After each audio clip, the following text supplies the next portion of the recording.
You're probably here because you're finding it a little bit difficult in finding your way about leadership, finding your way on how to manage people well, and finding your way on how to grow your business as an entrepreneur.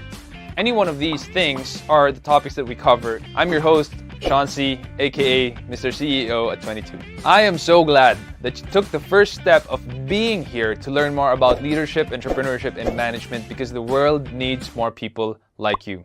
We will help you to invest in yourself because that's something that is worth doing. That is something that is worth learning. If you have questions about entrepreneurship, maybe you're having problems at work or you're having some leadership problems or managing other people, boy, I have news for you. We have what we call a masterclass. Most of the courses in the masterclass deal with how you can generate revenue online. It deals with leadership, how to lead in crisis, how to break through the crisis in business, in entrepreneurship, and how you can manage other people better. Now, I always say the best kind of investment is an investment in yourself. And how much money are we charging for this masterclass? Not a lot. And if you invest in one, it's yours to keep. And if it doesn't, I'll refund you, no questions asked, full refund. So why don't you try it out? Head on over to sean.c/masterclass and check out any one of the courses if it fits any one of the questions in your head. And if you have any questions, you can just put it on the comment section and we'll get in touch with you. We want to know who you are and we want to hear from you. Until then, keep leading.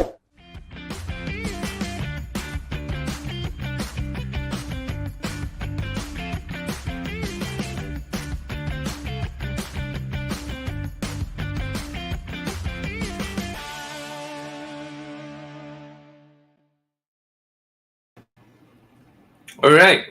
Hey guys, good evening. Thank you so much for tuning in. This is Leadership Stack Live. We are on every Thursday night at 8 p.m. All right. It's been a standstill for the new year for the most part.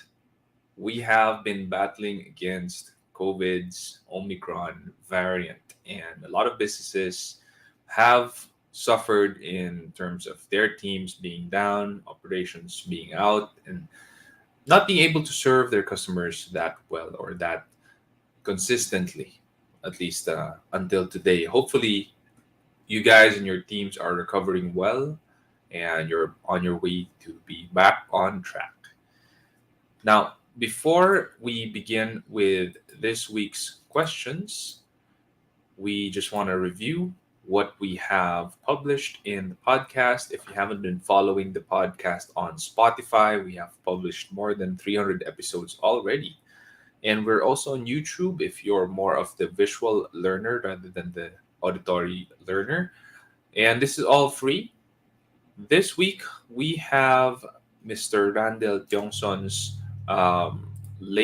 latter episodes, Why Hard Work Yields Good Money Values.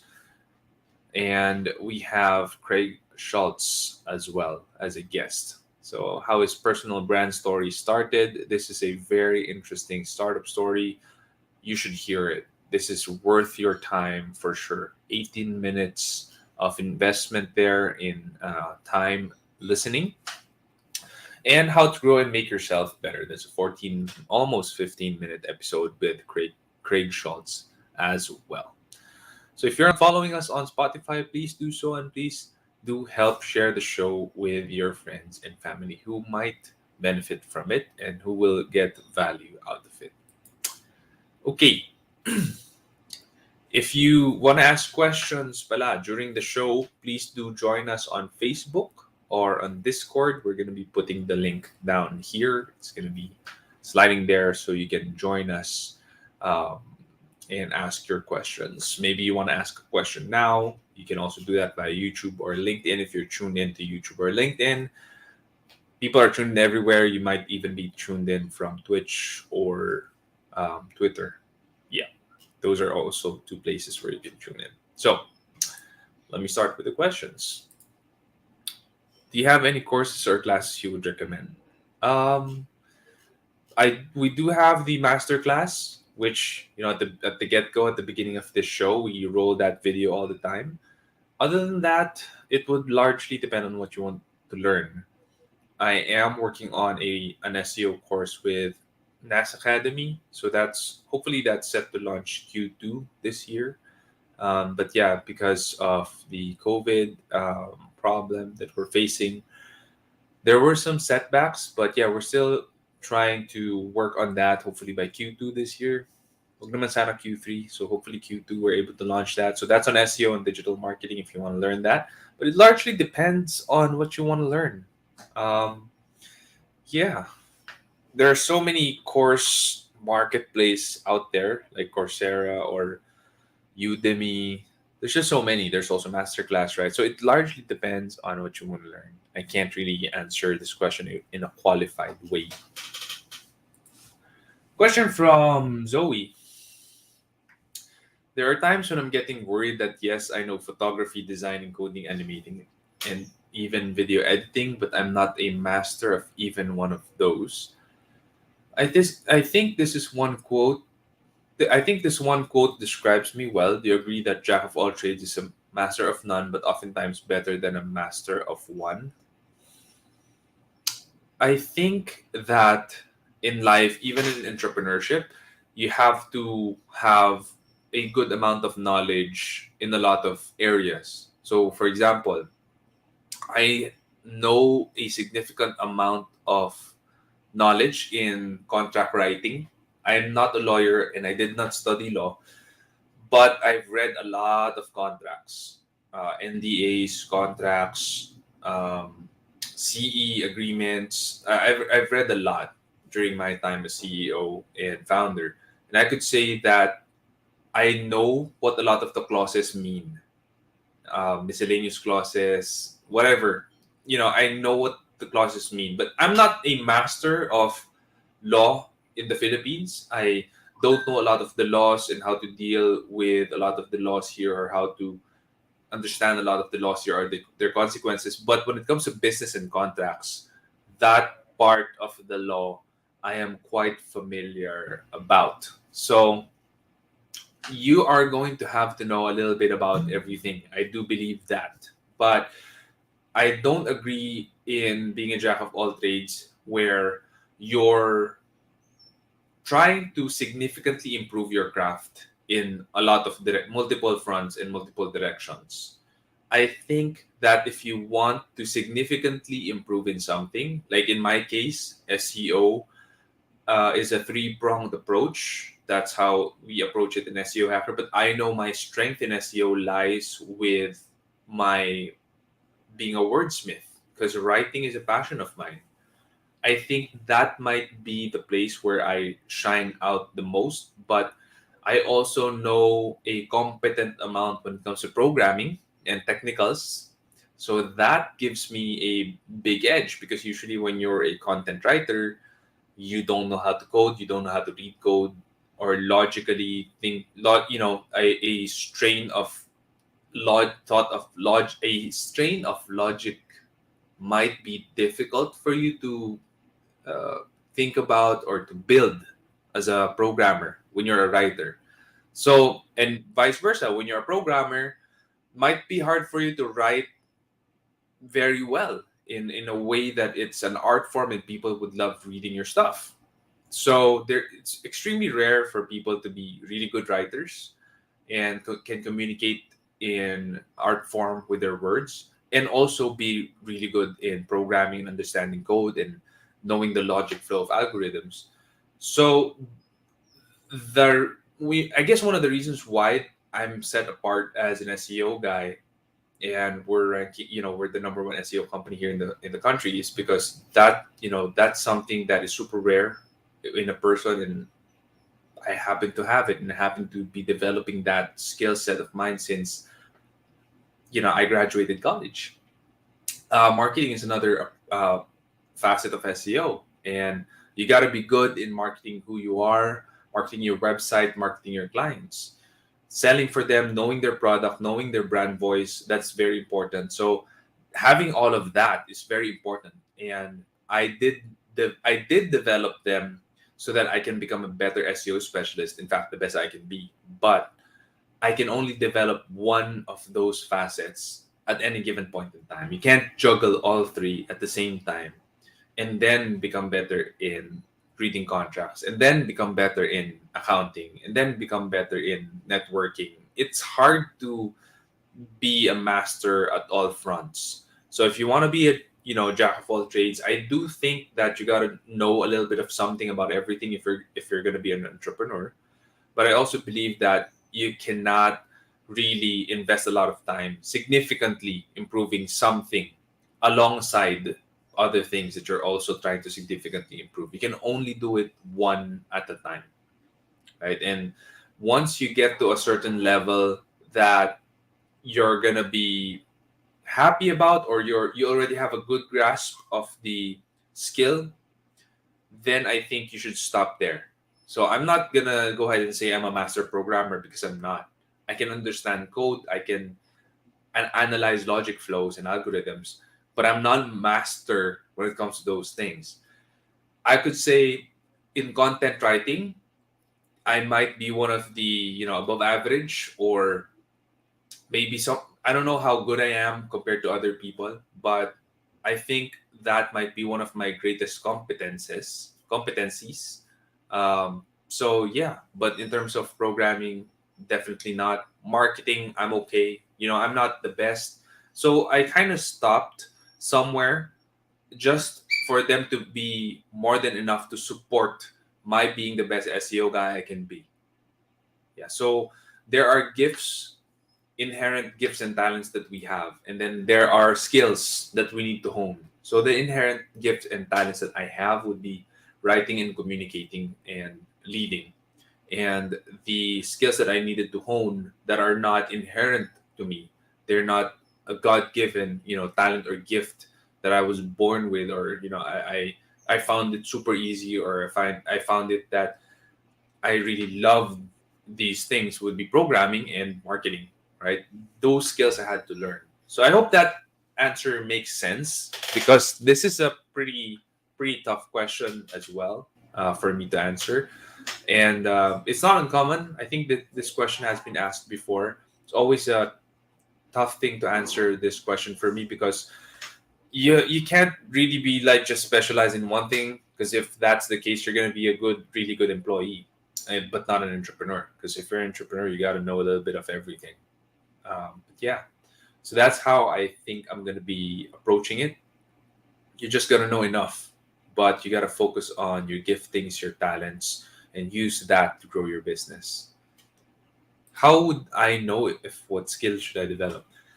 Yeah, I guess this is follow-up question. How would you know what skills you should develop among those that you mentioned earlier, which is programming, designing, coding, animating, and video editing?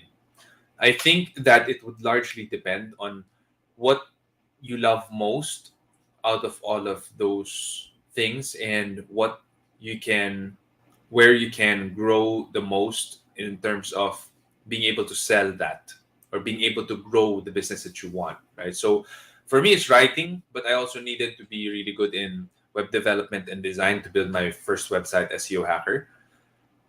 But I wasn't the best. Like, if you look at SEO Hacker, when I created it, maybe the first 2 or 3 years, it looked really bad. It wasn't great, right? But I could argue not a lot of websites looked fantastically well during that time also. So I guess that made it okay. But I wasn't great in design and development. I knew enough, wasn't great. But my writing skills were, again, was my great and is my greatest competency, and that brought me through. You don't need to have a great website, when the value that I really bring is I teach SEO and how I do it, and all my experiments and its results. So, and I also analyze a lot of the SEO effects of new algorithms, releases, launches, penalties by Google. That is what really brings value for my blog. Not really the design, not really the development, the site speed during that time didn't matter much. It's really how I wrote, how people understood the things I wrote, and how valuable they were to rising digital marketers or SEO specialists back then. So I guess you gotta analyze which of these skill sets are going to be valuable for you, which do you love most, and what's going to bring you the most returns, either if you're building a business or if you're selling it outright.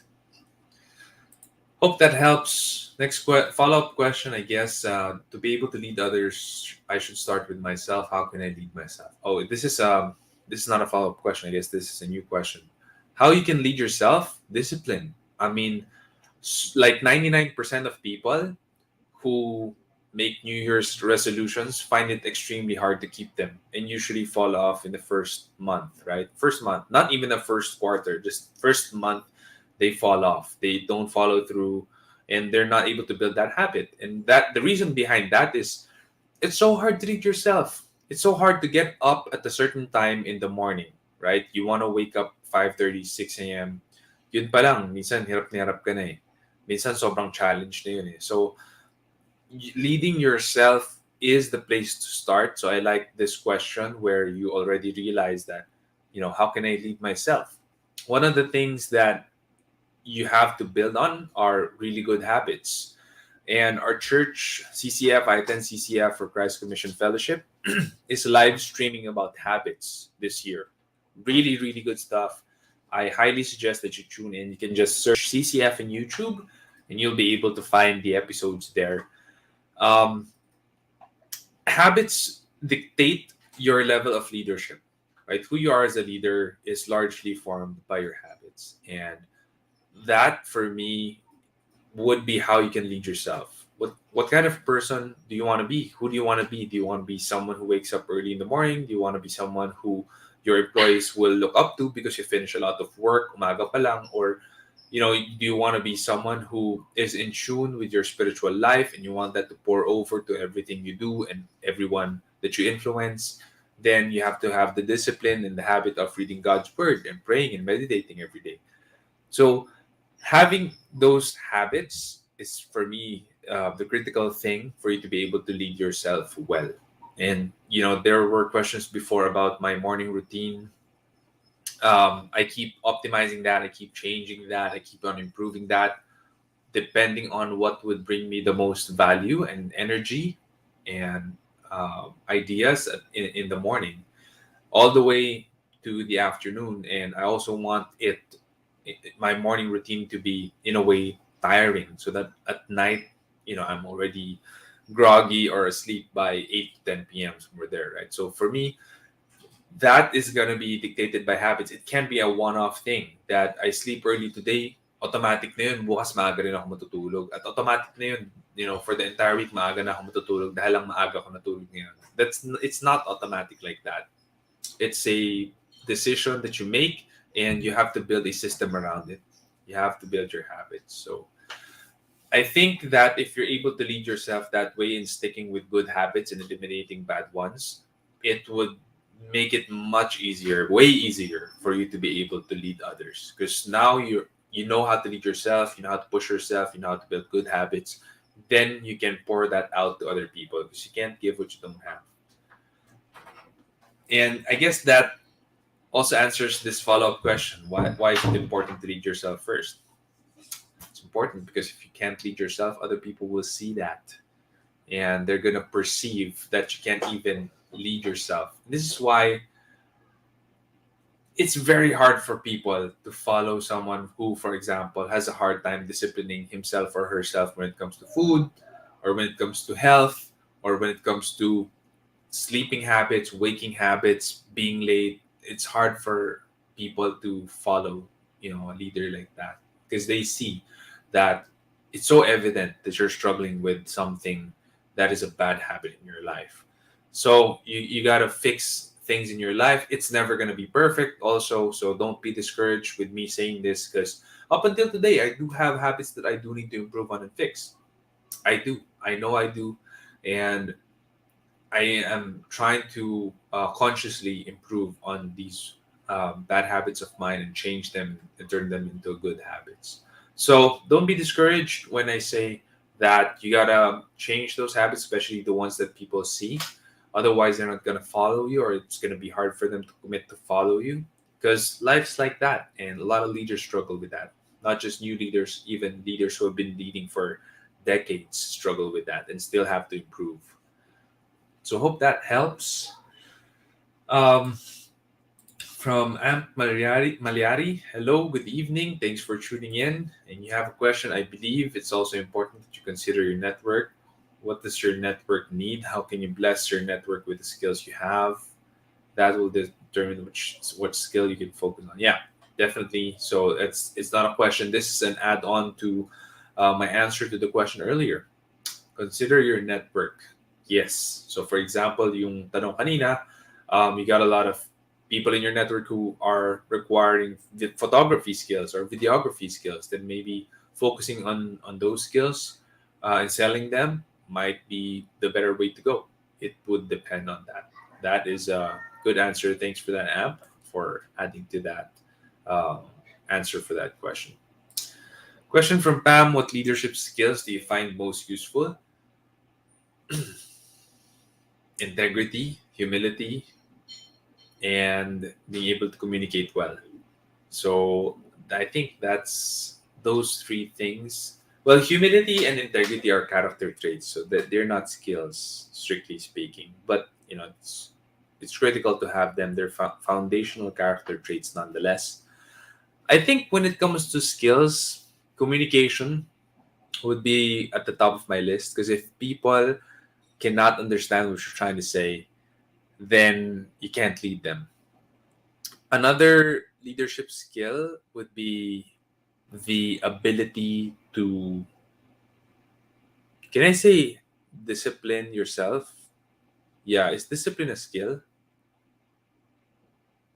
No, probably not, right? Probably not. I think taking command of a situation is a skill. So, having command of a situation, especially if there is a crisis happening, like when COVID hit last year, and a lot of companies and teams were they just didn't know what to do.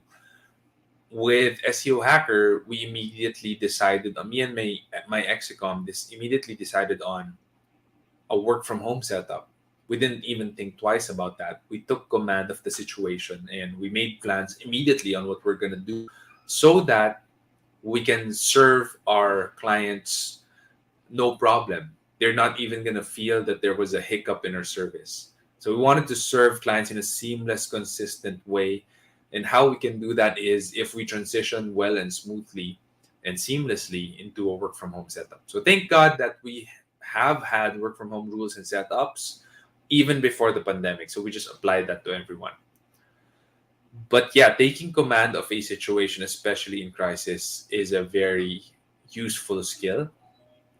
Communicating well, making sure your counterpart understands what you're trying to say is another very important leadership skill. And I guess negotiation, effective negotiation is a useful leadership skill because you negotiate with everyone.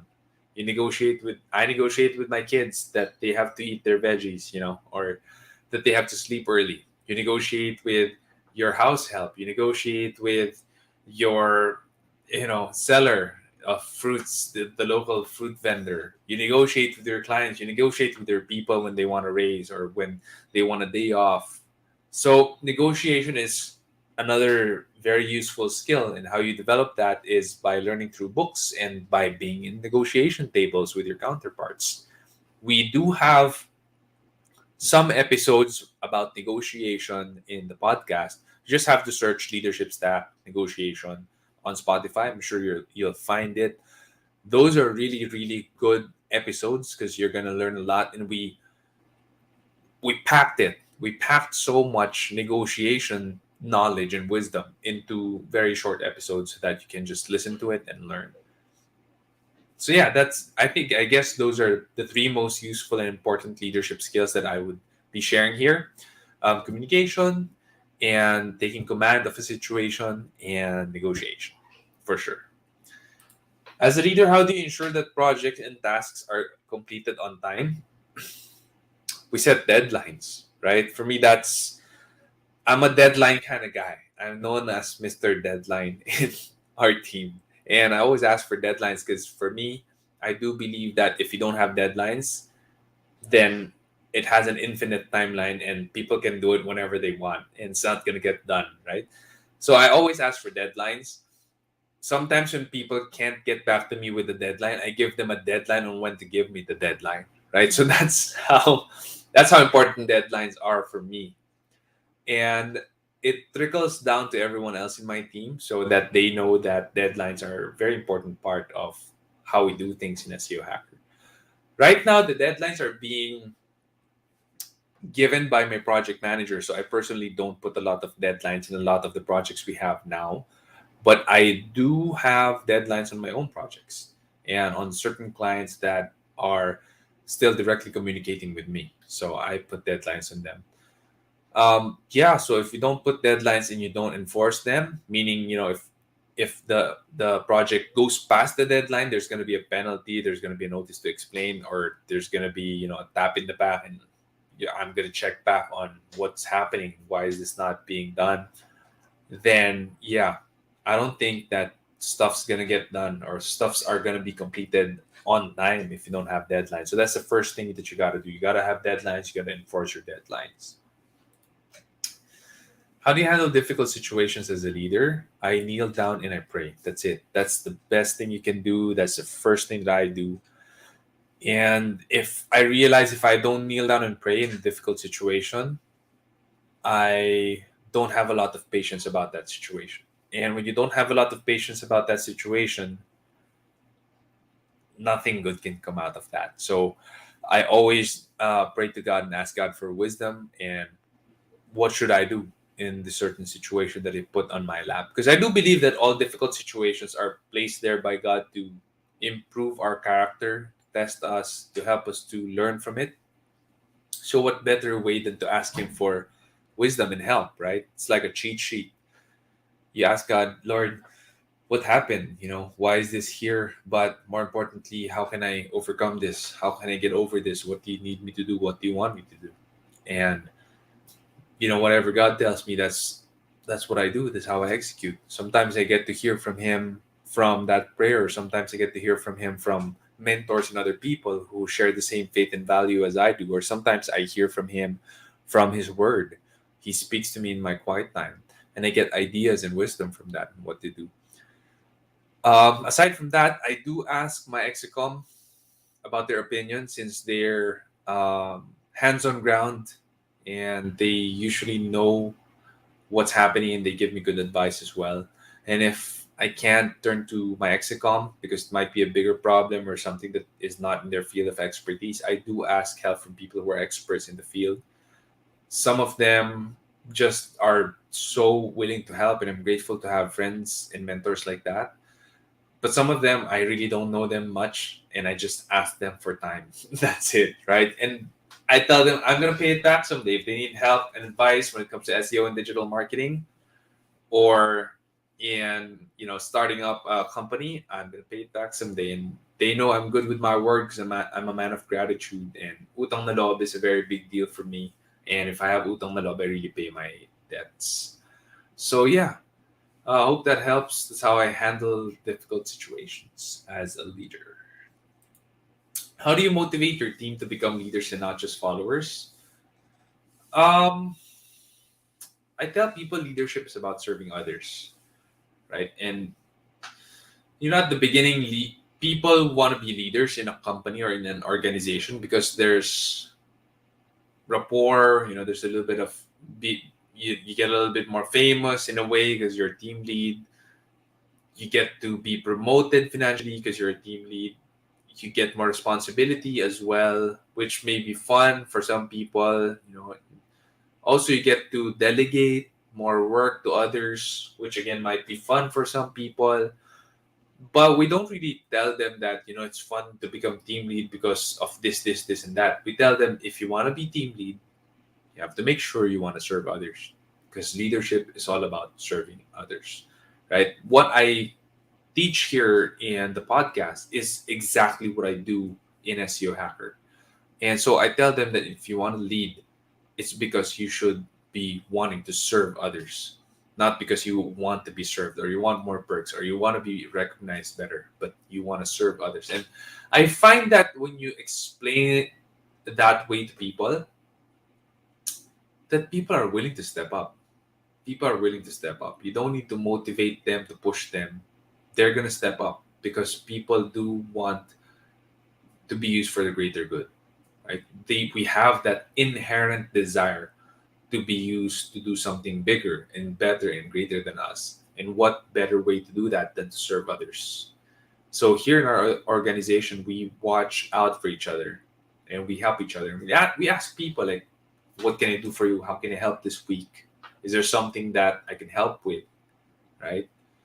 Um, yeah. But we don't like tell people na, you should become a leader because of this, because of that. You should not just be a follower. You should not just be an employee. We don't tell them that. We really don't. Some companies might, I don't know, but we don't do that in SEO Acro. We just tell them, if you want to lead, then you got to want to serve others. And if that's in your heart, then, just let us know and we will let you lead. How do you ensure that your team members would learn to demonstrate leadership in a way that fits your company culture? Well, leadership, you know, is not really that hard to see, right? If people take initiative and you can see other people are following them, you know that person's a leader. It's not hard to find a leader. It's not hard to see when someone is a leader. It's actually quite easy. So I cannot ensure that they would demonstrate leadership, but we do have every opportunity in place for people to demonstrate good leadership in their way. How? Well, there are times that we're being tested, difficult times. Like last year, there was a lot of work. There's a lot of clients who came in. There's a lot of work to be done. And people who stepped up to be able to meet the needs of our clients and our team. Immediately, you could see them. And people who shrank, or people who took a lot of breaks, or people who, are talking about resigning, then, they're not really cut out to be a leader or to be the leader they can be. They can't be the best leader they can be if their mindset is like that. So you can't make sure that, this is the question is, how do you ensure? We can't make sure that our team members would demonstrate leadership, but they do have every opportunity to demonstrate leadership if they wanted to. Tough times do come. Tough times come. And that is the time when they can step up and demonstrate good leadership or not. Right? So opportunities would come in times of change and challenges. In times of comfort, like, you know, people will not really step up.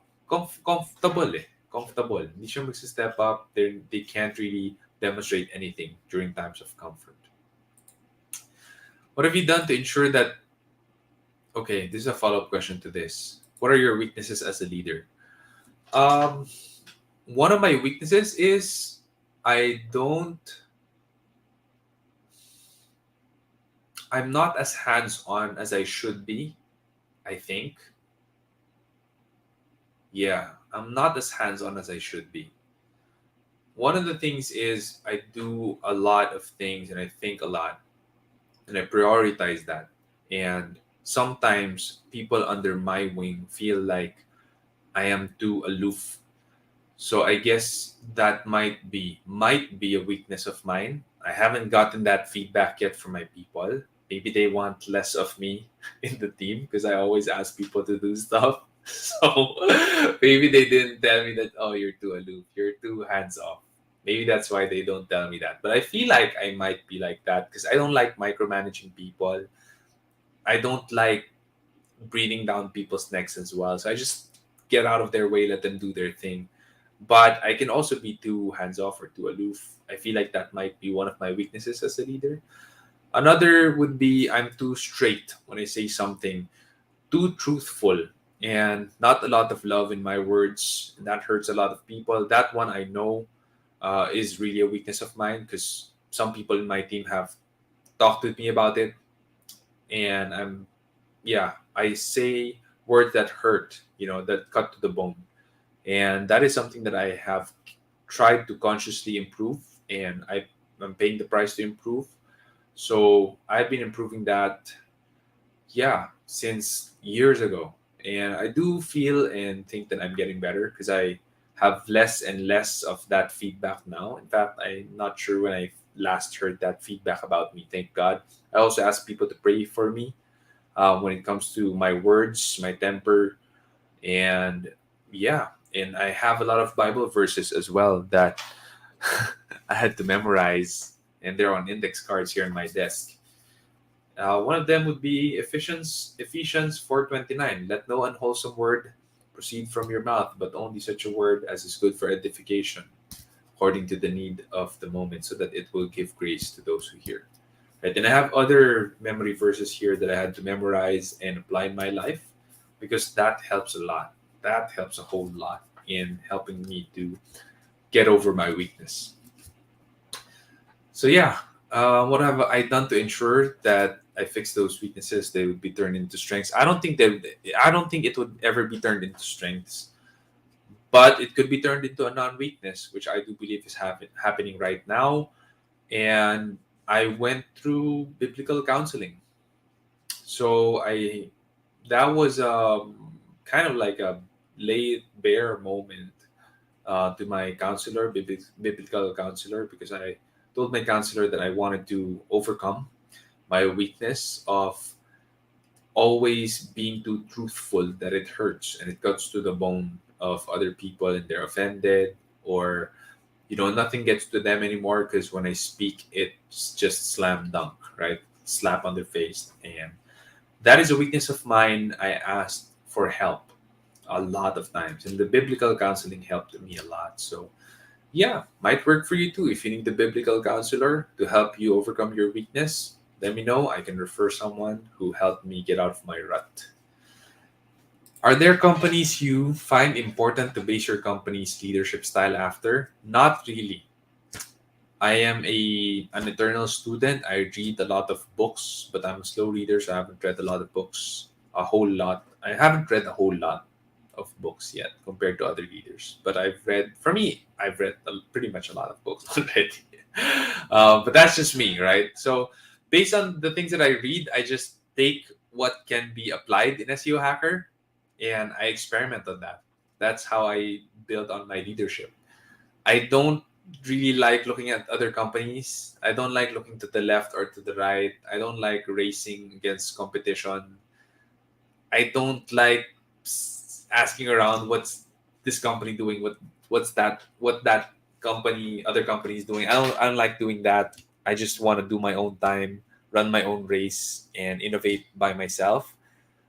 And the effects of that is actually my competitors are actually the ones copying what it is we're doing in SEO Hacker. Which I'm happier about that. Instead of us copying them, they're copying us. I guess I'm happier about that. But yeah, I don't like looking at other companies. I like experimenting on my own and getting best practice ideas from other people and other authors and thought leaders.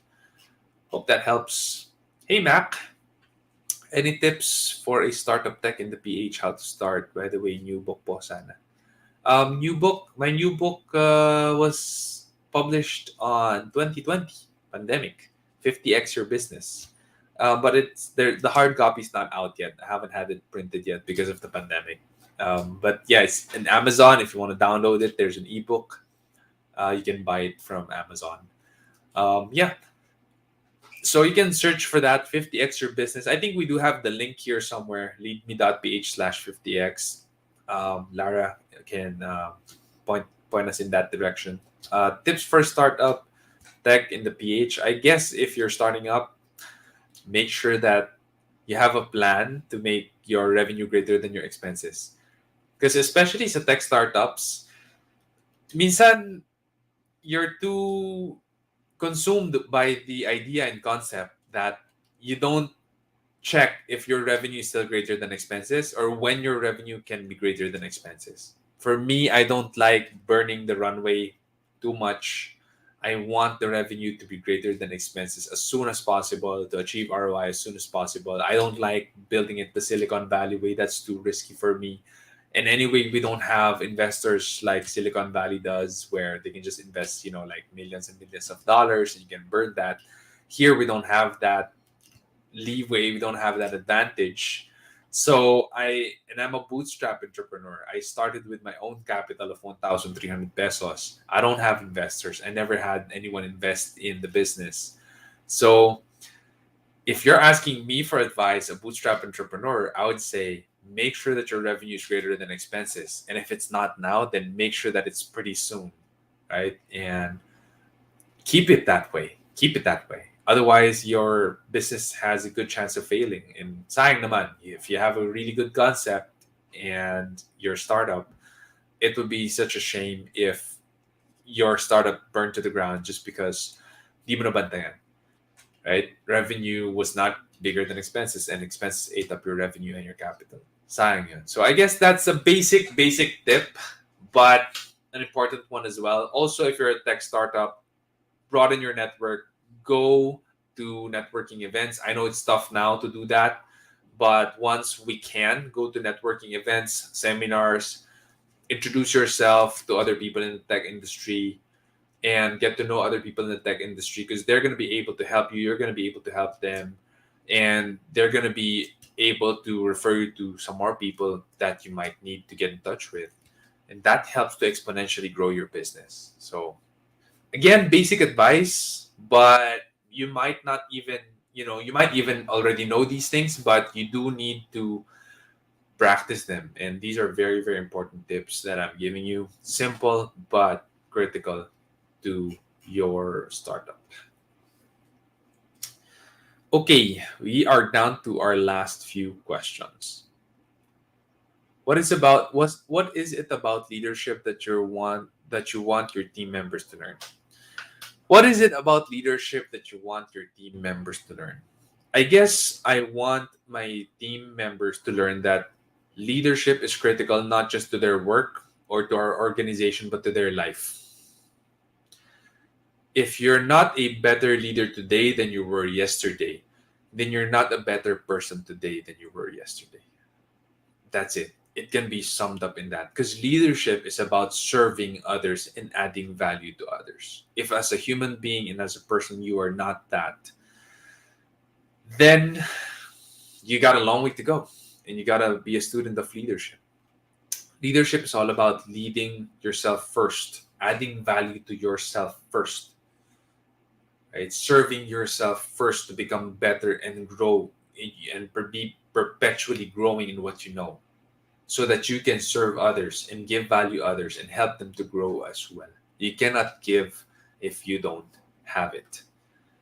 So, yeah, I guess I want my team members to learn that because we do have that notion that there are people who are born for leadership or there are people who are lucky enough to have that position and they're called to be leaders. But in reality, everyone's called to be a leader. Everyone is called to be a leader. If you're not leader of many, you're a leader of at least yourself. If you're not leading yourself, then who's going to lead your family? Then who's going to lead your kids? Then who's going to lead, anyone who's reliant on you, right? Could be colleagues, could be family members. No one's going to be able to lead them because you can't even lead yourself. So you have to be able to learn to lead yourself. You have to be a student of leadership. It is so important. It's not just about your work. It's not just about your organization. It's about your life. That is what I hope my team members would learn and really put to heart.